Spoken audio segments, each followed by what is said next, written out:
और पुण्यात्माओं, ये प्यार और प्रेम जब तक हमारे अंदर पैदा नहीं होगा एक दूसरे भाई बहनों के प्रति, ये बहुत ही मुख्य पॉइंट है, सभी भाई बहन ध्यान से सुने। जब तक हम आपस में प्रेमी नहीं बनेंगे, जब तक हमारे अंदर एक दूसरे की सहायता करने का वो गुण पैदा नहीं होगा, और जब तक हम छोटी छोटी बातों को लेकर एक दूसरे से लड़ना झगड़ना, मन मुटाव करना, मन में राग द्वेष ईर्ष्या करना, किसी भी भाई बहन की निंदा और चुगली करना, पुण्यात्माओं, हम लाख जन्म भी भगत नहीं बन पाएंगे, भक्ति को प्राप्त नहीं कर पाएंगे। आज यदि किसी लाल कपड़े पहने हुए साधु महात्मा की यदि कोई निंदा चुगली करे तो हमें लगता है कि ये बहुत ज़्यादा पाप कमा रहा है।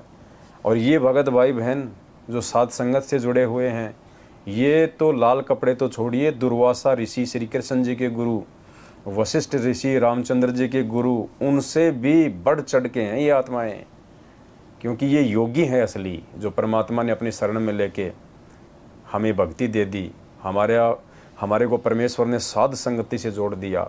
दुर्वासा और वशिष्ठ जैसे तो हमारे अगर ज्ञान आधार से अगर नाप तोल किया जाए तो हमारे पैर के नाखून के बराबर में नहीं है, क्योंकि वो दुर्वासा और वशिष्ठ आज 84 लाख योनियों में धक्के खा रहे हैं, और हम पुण्यात्माओं 84 लाख योनियों से बाहर निकल के सतगुरु की शरण में आके योगी बन के, साधक बन के आज हम इस मोक्ष मार्ग में अपने आत्म कल्याण के लिए आगे बढ़ रहे हैं। तो हम जीत में हैं, ना कि वो दुर्वासा और वशिष्ठ।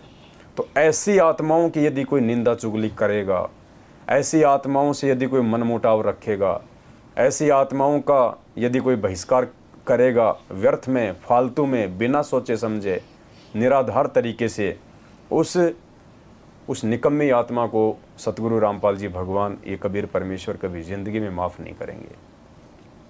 ये प्यार और प्रेम का मार्ग है। परमात्मा ने हमें जयदेव जी की कथा सुनाई है, जयदेव के साथ में कैसी कैसी बदतमीजियाँ की, कितनी उनको पीड़ा दी, उनके हाथ तक काट दिए, और हाथ काटने वाले जयदेव के सामने भी आ गए, तो जयदेव ने उनको पहचान भी लिया, लेकिन फिर भी उन्होंने राजा के सामने नहीं कहा, अपने आप को भोला बना लिया, जैसे वो उनको जानता ही नहीं था।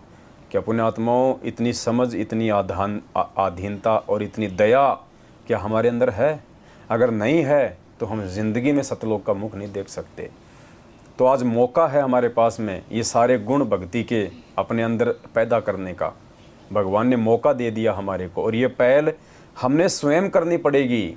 आप ये ना सोचिए कि गुरुजी को इंजेक्शन लगा देंगे ऑटोमेटिक हमारे अंदर वो गुण पैदा हो जाएंगे। नहीं, हम जानवर नहीं हैं जिसको डंडे से हाँका जाएगा, हम इंसान हैं। परमात्मा ने हमारे को सद्बुद्धि दी है 84 लाख योनियों से भिन्न। ऊपर से परमात्मा ने अनमोल ये सार ज्ञान दे दिया, मूल ज्ञान, तत्व ज्ञान दे दिया। उसके बाद भी पुण्यात्माओं, यदि हम इस ज्ञान को आधार बना के अपने जीवन में भगत बनने के लिए हम परिवर्तन नहीं लेके आएंगे तो धिक्कार है हमारे ऊपर, ये जन्म हमारा बर्बाद हो जाएगा। तो हम सभी भाई बहन प्रयास करेंगे, हम में से संपूर्ण कोई नहीं है, लेकिन संपूर्ण बनने की दिशा में आगे हमारे को बढ़ना पड़ेगा। और परमात्मा उसी बात का इंतज़ार कर रहे हैं हिसार जेल में बैठ के। अगर हम भगत होते वास्तव में, हमारे अंदर ये ज्ञान लेके ये गुण विकसित हो जाते 27 वर्षों से, पुण्यात्माओं, भगवान को जेल में जाके बैठने की आवश्यकता नहीं थी।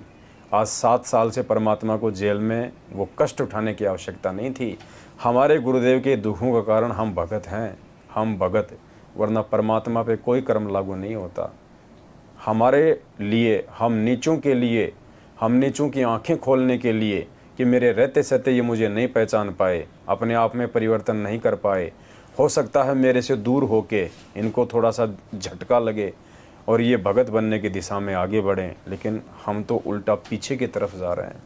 जो गंदे कर्म हम गुरुदेव के रहते सहते नहीं करते थे, राजनीति, आरक्षणबाजी, रक्तदान, देहदान, पुण्यात्माओं, वो कुकर्म इस काल भगवान ने गुरुदेव के कलयुगी परिवार को निमित्त बना के उनके जेल जाने के बाद भी हमसे करवा दिए। यानी हम उल्टा, हम बिगड़ने की दिशा में आगे बढ़ रहे हैं। तो बताइए क्या होगा और कैसे होगा? तो पुण्यात्माओं, उस लाखों की भीड़ में से परमात्मा ने अपने हीरे मोतीलाल को छांट के साध संगतियों से जोड़ा है, और साध संगत से जुड़े हुए भाई बहनों के आचार, विचार, व्यवहार, उनके चरित्र, बोलचाल, रहन सहन को यदि आप उस 90% मैनेजमेंट के पीछे आंख बंद के चल रही संगत से तुलना करेंगे आपको पुण्यात्माओं रात दिन का अंतर दिखाई देगा।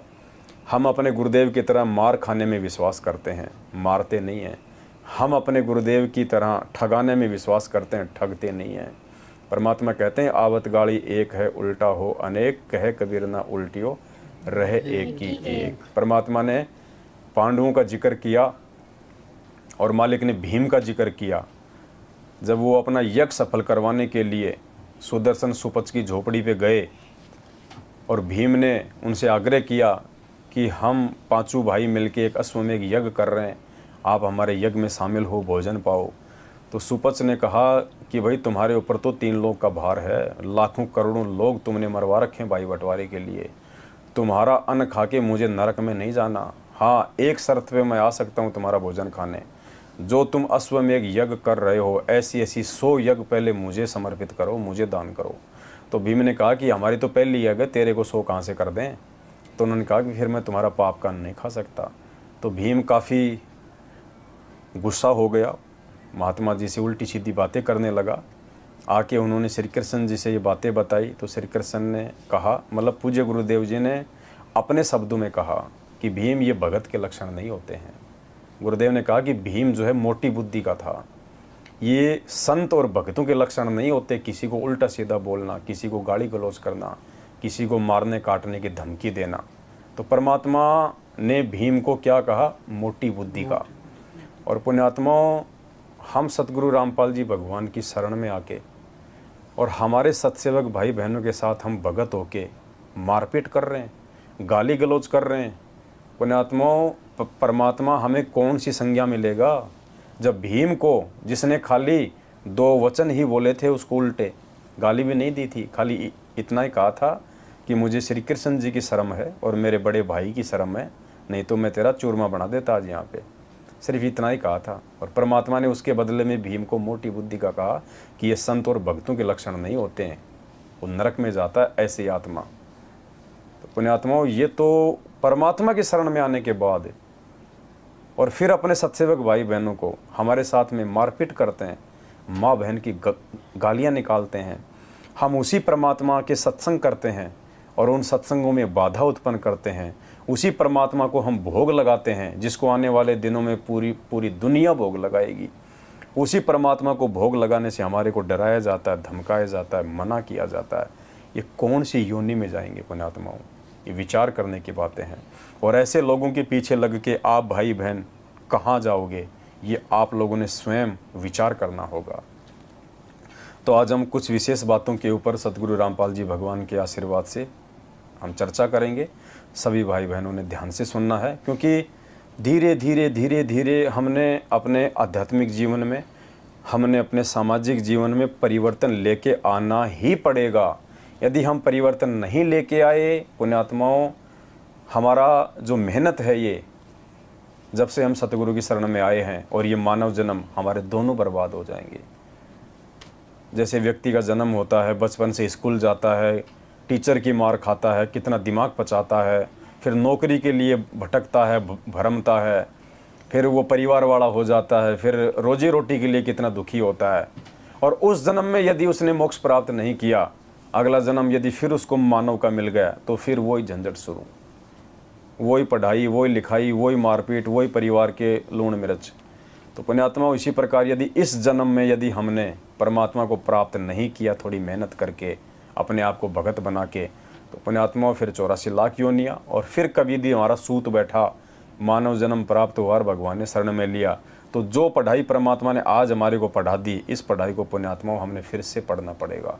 और क्या पता उस जन्म में वो पढ़ाई आज जितनी हमें समझ में आए या ना आए, कोई गारंटी नहीं उस बात की।